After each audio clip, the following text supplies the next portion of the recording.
You know how much I love great feedback from the followers of the channel.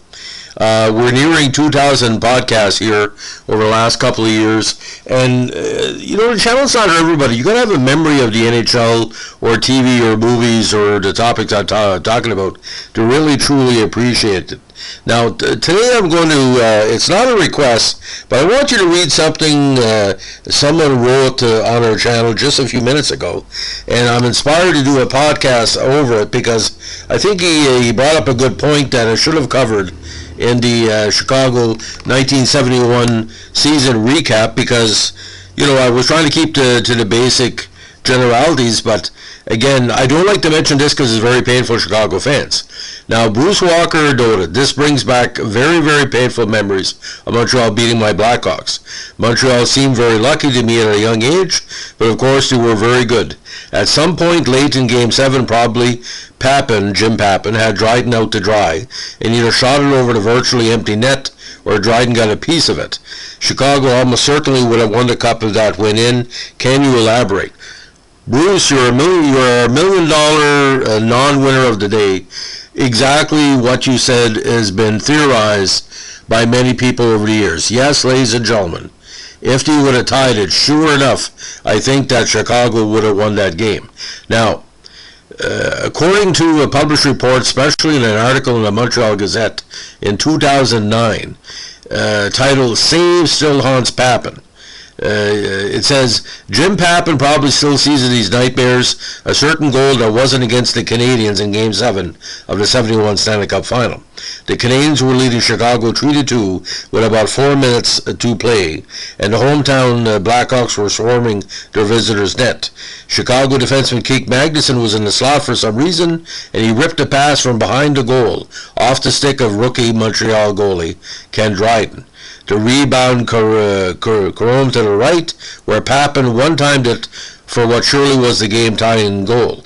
Literally between the moment Magnuson took the shot and the moment I stopped it, I knew I had to make the save and already be moving to stop the rebound, Dryden said in the sequence of a 2003 interview.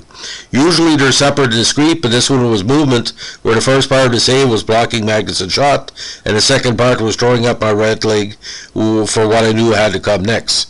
Dryden was in motion as the puck rebounded to Pappin, the goalie's right pad kicking out towards his right goal post. And that's exactly where Pappin buried the shot that haunts him to this day. What I remember vividly was the strangled sound, Dryden recalled. First of all, yay, and seeing Pappin's arms start to go up in the air, and then his arms and voice stopped. Now, Pappin almost scored a similar goal, I think it was in Game 1 or Game 2, check the context. Now, it seems to me there was some movement later that Jim and I were together with someone else, and he made a passing comment like, I've had to talk about the shot and that save all my life, and then he laughed. Years from now, Pittsburgh's Sidney Crosby and Washington's goalie Semyon Varlamov would share a similar chuckle, but only Varlamov was laughing now following his incredible save in the second period, thievery the most exquisite kind on the Penguin Star with Game 1 of the Eastern Conference Final tied 2-2. Now, Dryden at the time was a 23-year-old with 6 games of regular season NHL experience, but he helped Montreal knock off Boston and then Minnesota in the semifinals. Now, Tony Esposito, which was Dryden's opponent in that famous Game 7, says he doesn't recall Dryden's historic save, and mentally some people think he blocked it out, and said that in fact he remembers none of his own many great playoff saves made in 93 career postseason games. Only mistakes, I made enough of them do I remember, Esposito joked from his home in Tampa. If I dream about playing, I always lose. I wake up in a sweat. When I played, I celebrated the good times and they went away. But I still remember the times he blew it as a goaltender. Especially, I think, the goal he gave up to Jacques Lemaire when it was 2-0. Jacques Lemaire told me, he said, Jeffrey, it was at a Russia-Canada tournament in Hamilton, New Brunswick in the early 90s. He said, you shoot it, you might go in. But Esposito had, he said, a hard time with the long shots. And being a former teammate of Esposito, he knew, what was going on. Now, the NHL.com website has already talked about it as well. And he said, according to statistics, this was one of 13,166 saves he made, including playoffs, during his 8-season NHL career that saw him win 6 Stanley Cups, the Vezina Trophy 5 times, and a Conn Smythe Trophy again in 71 and a Calder in 72. Now, how in the hell did the NHL came up with the statistics? I really don't know. Now, but Pappin was, a money player, playing with Toronto previously. But what people couldn't figure, like Danny Gallivan, a great announcer of the Montreal Canadiens, had called that game, and he said that was a turning point in the series.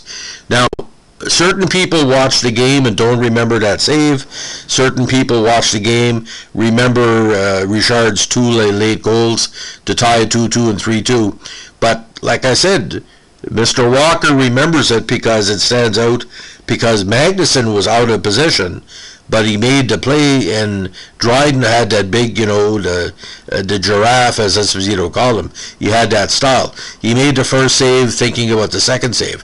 Any other goalie may not have stopped it. And again, Chicago was a team of momentum. They won the first 2 games of the series, lost the next 2, won Game 5 at home, and a lot of people thought Montreal was done because, one guy said in the Gazette at the time, there's no way, he said, how many miracles does Montreal have? But his team had John Beliveau, John Ferguson, Jacques Lemaire, the 2 Mahavers boys, J.C. Tremblay on defense. You had young players, that were helping Montreal. But Chicago, again, arguably the best team in the 1970s not to win the Stanley Cup. And I include the 73 team as well. So, Bruce, you said, can you elaborate? And I thank you for bringing it up. I do apologize for you in 2 ways, for my Habs beating you in Game 7, but and also for not expanding on it. But the thing is, with this podcast channel, if you rub my brain, the cobwebs of memories will come back. So if I do a podcast and it reminds you of something else that should have been covered in a podcast, let me know. Because just because you do one podcast, you can't do a sequel. And this is a sequel. But I promise for Chicago fans, I'll try not to mention Game 7 for a while, because my God, we've lost big. You look at Montreal in Game 2 against Tampa Bay in 2021. You look at Game 4 against Calgary in 89. You look at Game 2 against Boston when they came back and bet us right after the power explosion, the Richer years. We've had some tough games. But Chicago seems always snake bit, because you look at the regular season, I mean, those teams, and when Bobby Hull left, you still made it a Stanley Cup final, and you still couldn't win, so it's pretty bizarre. So ladies and gentlemen, if you like what we're doing with our podcast channel, let us know, and don't forget, keep your stick on the ice. Bye.